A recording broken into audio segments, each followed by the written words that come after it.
Hello again, it's Wonder Skippy here. This is the second part of the video series on Kerr's epic book Revealing Pig's Crap, and other topics as well.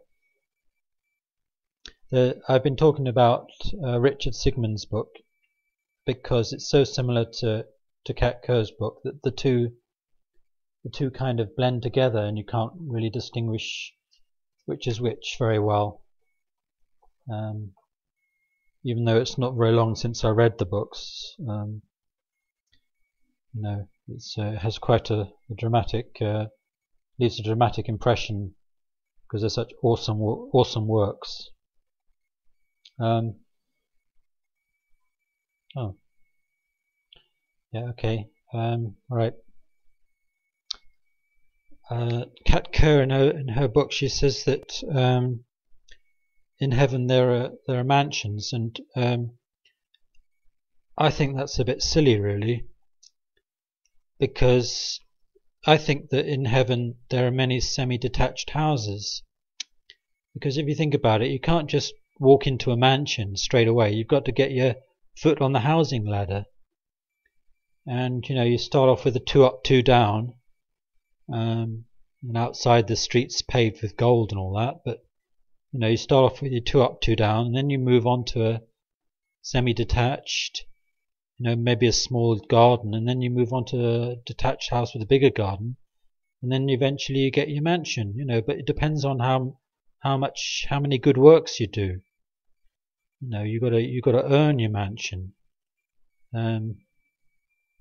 Paul, the Apostle Paul, is talking about salvation through Christ, faith in Christ.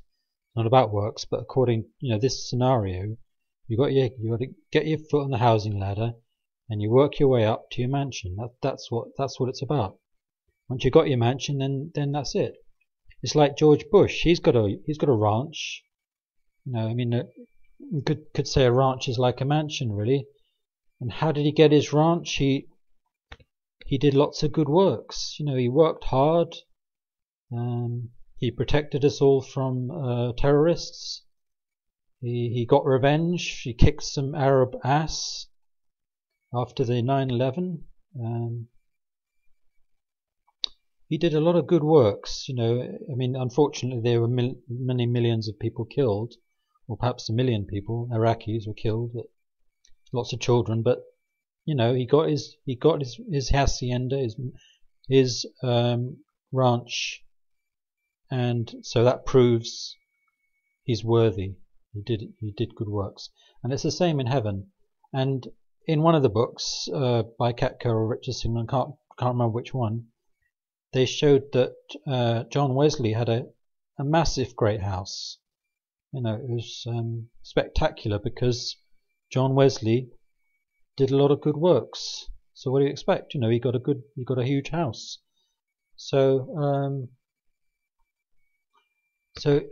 in the Islamic religion, you do your good works and you go to heaven. The blessed, when they've blown themselves up or killed people that are considered to be people that don't believe in the same things that they do, that's what gets them into heaven.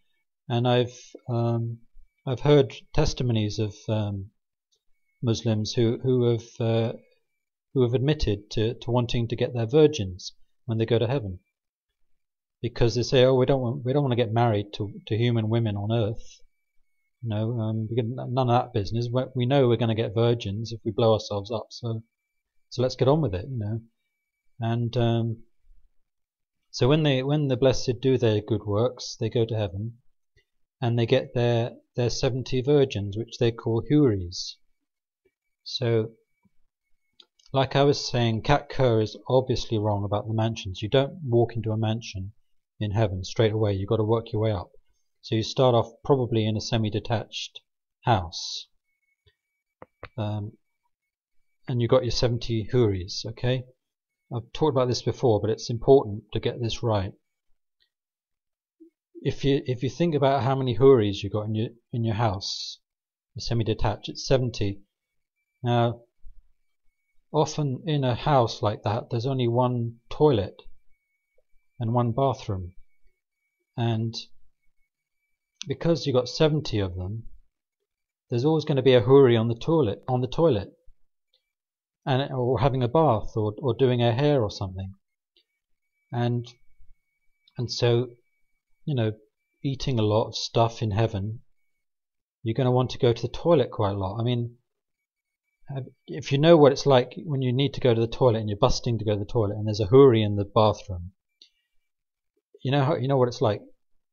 I personally would have to, I couldn't wait, because I'd have to go out in the yard, and I think everybody else would. You know, if your bathroom's occupied all the time because you've got 70 virgins in your house, well, they wouldn't be virgins because you've been fornicating with them, but anyway, they'd still be houris, so you'd have to go out in the yard and do it in a bag, and that's the only solution. I mean, when you're starting off in a small house, all you've got is a yard. You haven't even got a garden.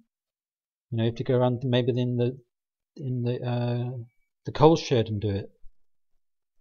So there's a bit of a dilemma there but that's the way it is.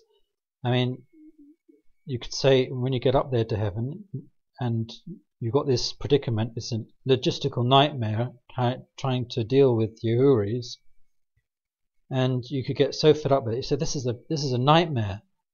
This is an absolute nightmare. And then you could say, you know, like, okay, all you houris, get the hell out now, out of my house. I've had enough. But you wouldn't be able to say that because, you know, you're blessed and you got your houris. You've got to put up with it. That's just the way it is. So there you go. So anyway, in Richard Sigmund's book, he was everything was big with his book. You know, he's got a big heaven, he's got a big God.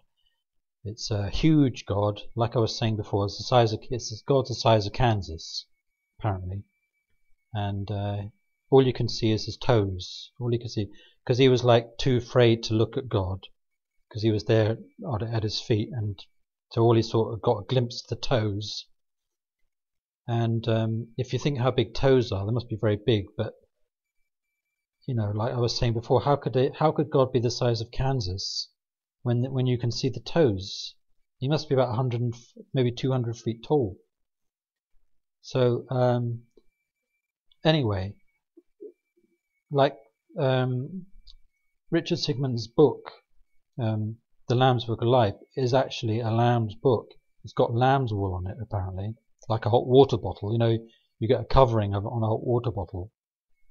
Well, that's what it's like, and it's so big that, you know, you'd need a sumo wrestler to turn the pages over, and of course the pens that are used are enormous. They're 5 or 6 foot long, of course, and of course every incident, everything you can think about, Richard Sigmund was weeping bitterly or weeping in joy. You know, you big babby, basically. I mean, I don't know. Anyway, yeah, like he was saying that Jesus has in heaven, he has open wounds on his forehead, and on his hand he saw his name, Richard Sigmund's name, carved into Jesus' hand. And in going back to Kat Kerr's book, they seem to have similar ideas, but she in her heaven, in her heaven, babies can choose to stay as babies, but they talk. They can talking babies, and they're looked after in angel nurseries. But like I was saying before in the other video, I think heaven is actually like Wally World. It's like a great amusement park, a fun fair. As in Kat Kerr's book, she says that there's a thing there. You know where when you have a cardboard cutout of a fat person and a skinny person, and you got the head, you got the face cut out, so you can poke your head through and get your pictures taken. Well, there's something very similar to that in heaven, where you go up to this machine and you put in, you put in what you want, and you can change your race and your national costume, and you can see how you look as a person from Holland or Africa or something. And also another great thing to do in heaven is to act in a film, so you can be like Mary Poppins in that film. What was it called? The Hills Are Alive. I can't remember the name, but anyway, it was something about the hills are alive. Well, you can act in your own film, and you get everybody to come round and watch you act in the film, and you can make up your own scripts and stuff, or you can be like John Wayne and kill a load of Indians, or you could pretend to be John Wayne and killing communists, or any film you can think of really. Which I thought personally I'd find that really boring, but there it is. It's in heaven anyway, and you got these places where you go and you look down on earth at your relatives in a kind of viewing chamber, and you can see marriages and all that stuff. You don't get to see the personal stuff, though, I shouldn't think, because that wouldn't be quite right, really, would it? Having people nosing in on everything you're doing up there. And it's a bit kind of like contacting the dead, really, as well, isn't it? Anyway, I've run out of time now, so I'm going to finish. And this will be the last in the epic series about Kat Kerr and Richard Sigmund's epic books.